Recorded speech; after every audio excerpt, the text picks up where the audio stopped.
Hey, what is going on, everybody out there? This is Jakejames Lugo. Welcome to the channel, and welcome to a brand new episode of A Definitive Discussion Rebooted, my show where I bring on phenomenal individuals from all over the place around the internet on YouTube to talk about gaming stuff and a whole bunch of other great things, and different types of stuff that they're really kind of like experts in.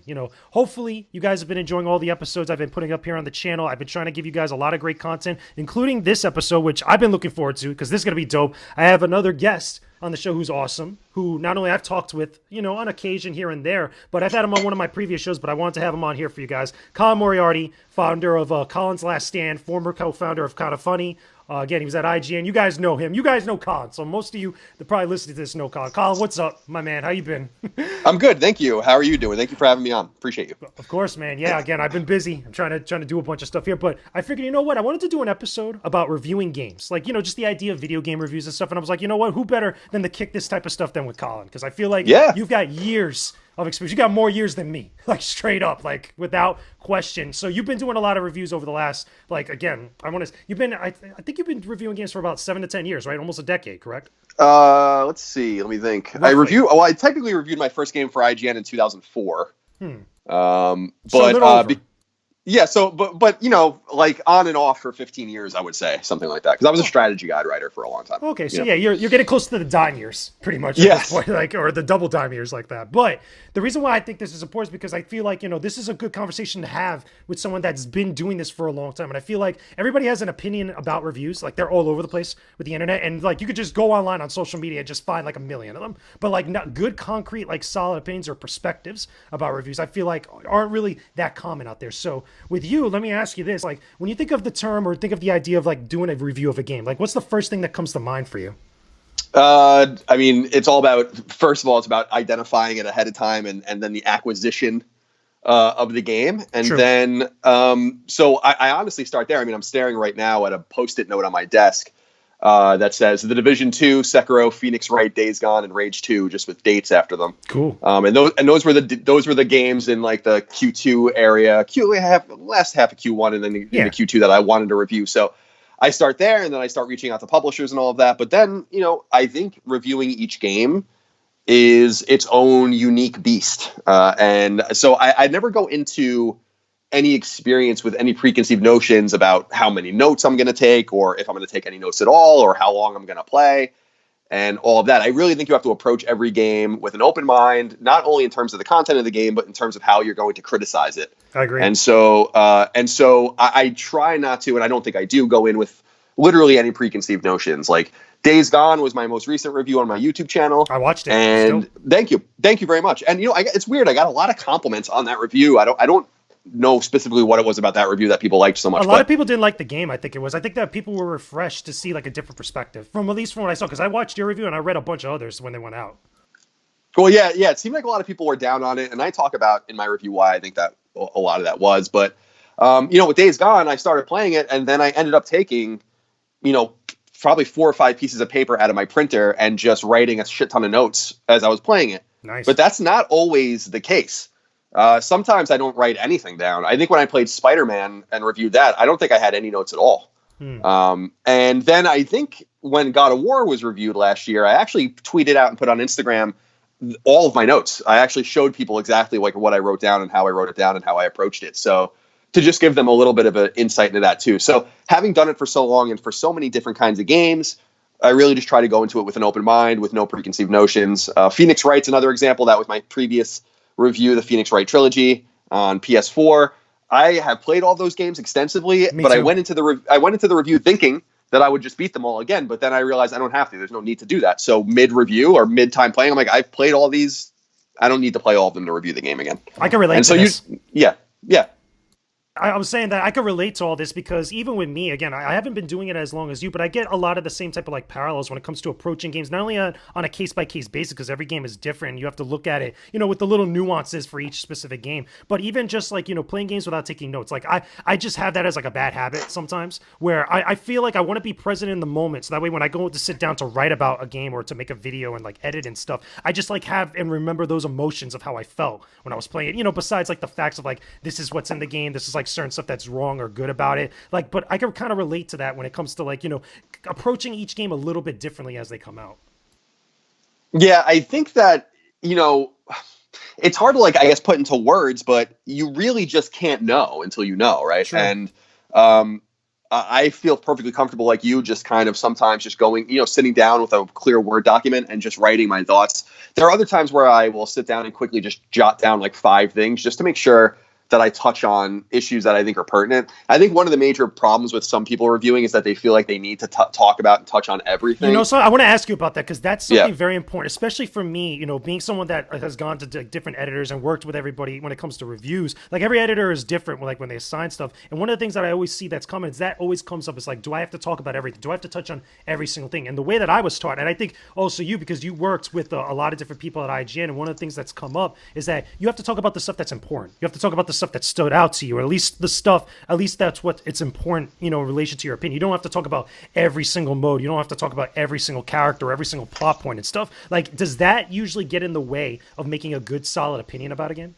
Yeah, I think so. If you go look at old IGN reviews from 10 plus years ago, like I always bring up like the Vice City or the San Andreas reviews. Those reviews are, I think, like 5,000 words or more. They might even be longer Jesus. than that. And that was like back in a largely pre-video and largely even pre-audio internet, where people read. They just read shit, and it felt pertinent and necessary to like touch on everything.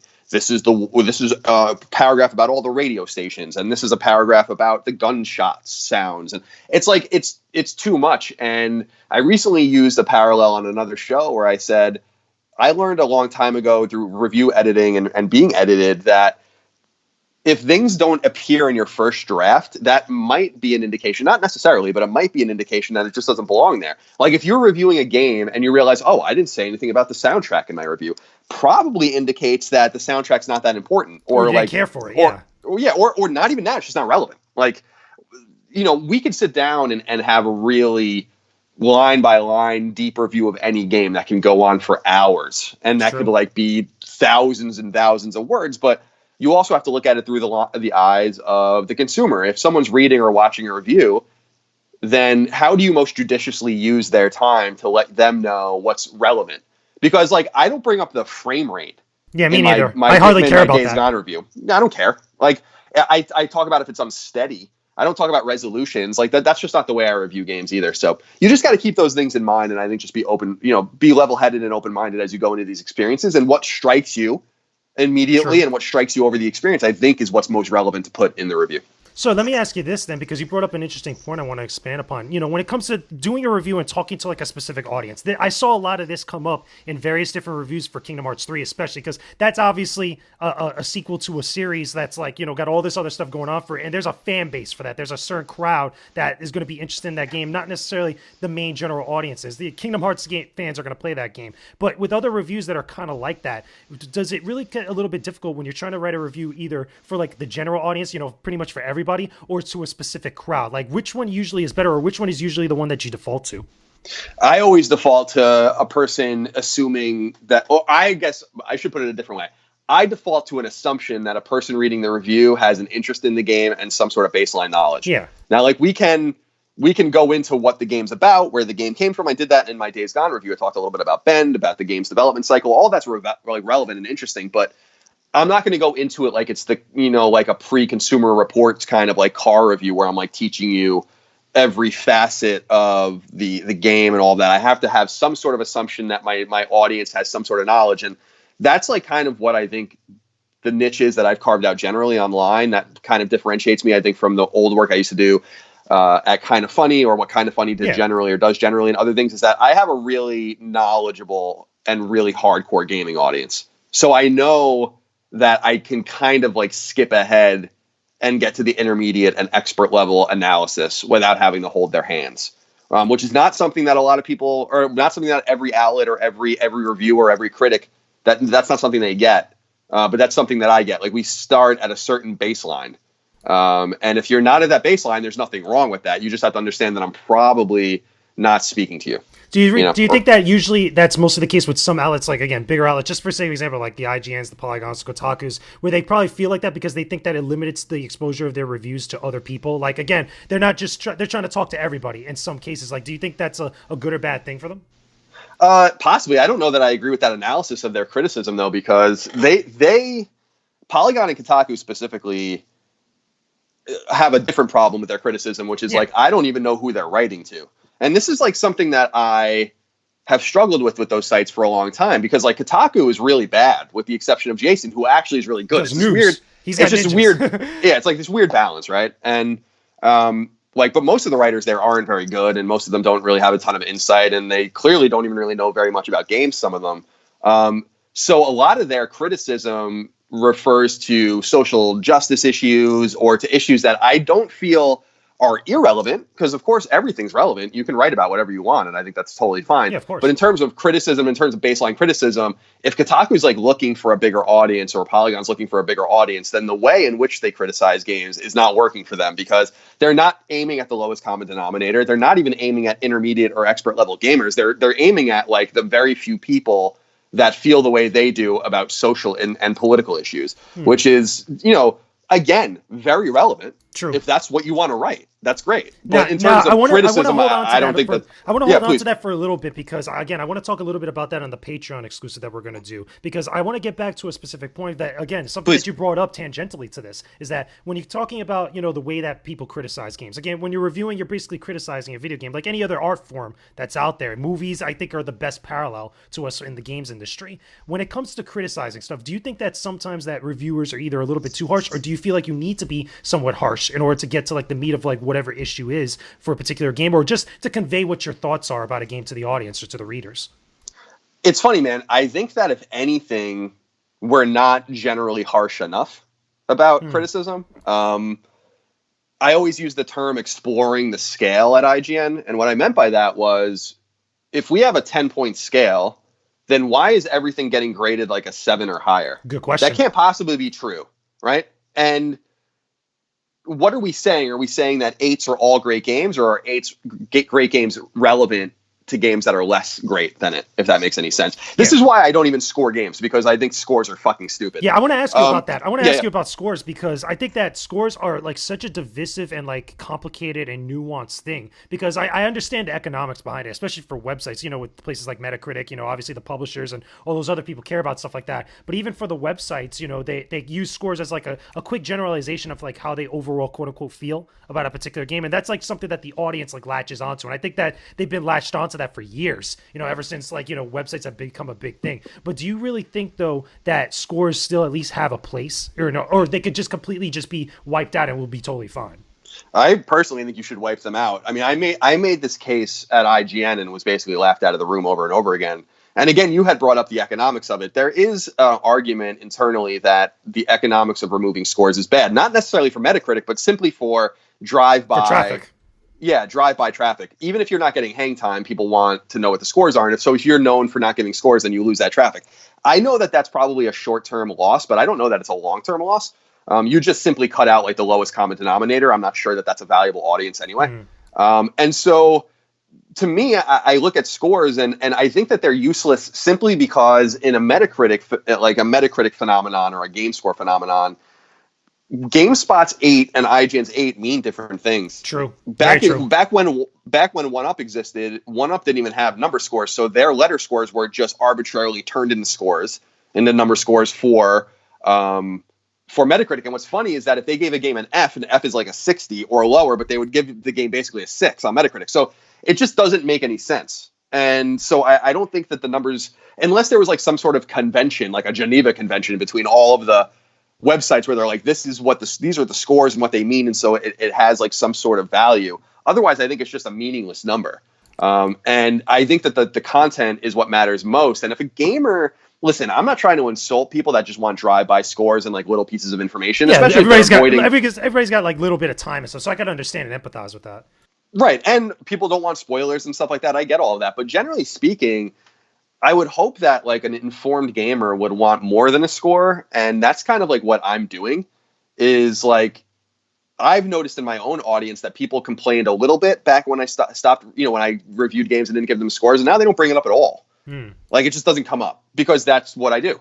And so I think that if we all kind of had that mentality, I think it could be a net positive for us as an industry. But I think generally speaking, criticism is really devoid of any real substance at the major outlets, and that you have to kind of go to YouTube and the podcast to find. These days. Yeah, I think so. I mean, a lot of people are complaining about the Days Gone review on GameSpot. And I don't really have a problem with the game getting a 5. I think if that's your opinion of the game, that's fine. If you don't like it, that's fine. It's because of the updates, right? I think it's because like with the time they reviewed it, like that was pre-patch or pre-update. Yeah, I mean, that's a whole other issue is I think Sony, and I talked about that in my review, I think Sony really did Days Gone and Sony bend a huge disservice. I think that its Metacritic score is entirely based on Sony PR's decision-making and not on the quality of the game. But the point I was making about that specifically was, you don't necessarily have to have a problem with that, but then when you see a tweet from the author and she says something like, oh, like complaining snarkily, all the freakers are white, and it's like, no, they're not. And also the game explains why they all have this like white patina over their skin and stuff like that. Did you play the game? Like those are the bigger questions that you have to ask than like being stuck on the score. Is like just the nuance. Like someone had said, even with the Days Gone reviews, he didn't name names, but a pretty big person reached out and said, like, I'm looking at people's trophies that reviewed Days Gone, and a lot of these people didn't even beat the game. You know, that's always a thing that comes up, I feel like, with some reviewers, especially critics. Again, not just the larger websites, but even medium-sized and small websites, where a lot of people like would look at like their trophy list or their achievements and to be like, okay, did you really play through this game or at least complete the game? I mean, that's a whole nother longer discussion about completing games for review and stuff. But I think also a lot of people try to look for little reasons to find out, like, okay, is this credible enough to be taken at face value, or this opinion is credible enough to be taken to you know, not define, but at least influence my buying decisions. Yeah, I don't necessarily think that you even have to beat a game to review it. I'm not really of that mind. I beat most of the games that I review, but I don't beat all of them. And I say up front, I'm like, this is what I played, and if you don't want my review because of that, you should know this up front, and that's the way it is. But I don't necessarily think you have to beat a game, but you do have to you do have to display some sort of familiarity. And I think that the reason reviews are so complicated today and why people are so dubious and, like you said, kind of searching for answers between the lines, whether positive or negative, is because a lot of people just don't know what the fuck they're talking about. And a lot of people, you know, and it's not even about opinions. It's about forming a basis and a foundation for where that opinion comes from. And so people are kind of like delving in and trying to find holes because they simply move forward with an inherent lack of trust. I agree. About what they're reading. And that speaks a lot more. You were saying about bigger topics, and I know our time is limited, but that speaks a lot more towards the notoriety or lack thereof of major gaming websites and the people they're hiring than it is about the art of criticism. I definitely agree with that. Again, that, like I said, that could get into a whole nother discussion that I think another time we should definitely touch on that, because that's a lot of like stuff that people care about, but I don't think people at least dive into it enough and really get to the heart of the issue and stuff. But Colin, thank you so much for joining me on this episode. Guys, we are going to do more because we're going to talk a little bit more on my EX mode, my Patreon exclusive, you know, a little bit more about reviews and stuff. But Colin, where can everybody find you right now? You're on the socials, you're on Twitter, and a whole bunch of places. Where are you at? Yeah, you can find me on Twitter at No Taxation, but my stuff is Colin's Last Stand under that umbrella. I do a show called Sacred Symbols, which is a PlayStation podcast. Dope podcast, by the way. Thank you. That's my biggest show, and you guys should go check that out. But if you want to, go to my YouTube channel. It's called SideQuest. I also do other podcasts about retro stuff called Knockback, and another one about conversation called Fireside Chat. So I do a lot of stuff out there, and you guys can go check me out if you want. Appreciate you. Definitely, yeah. There'll be links in the description box below, guys, so you go directly to all that stuff. Again, hopefully you guys enjoyed this episode. We're going to talk a little bit more on EX mode, but guys, leave me a comment down below in the comment section. Tell me if you guys enjoyed this episode or any other thoughts about anything that we touched on in this conversation. Don't forget to leave a like on this video and subscribe to my YouTube channel for more videos and more content just like this. But from both of us, we will see you guys again real soon. Peace out and stay epic, everybody.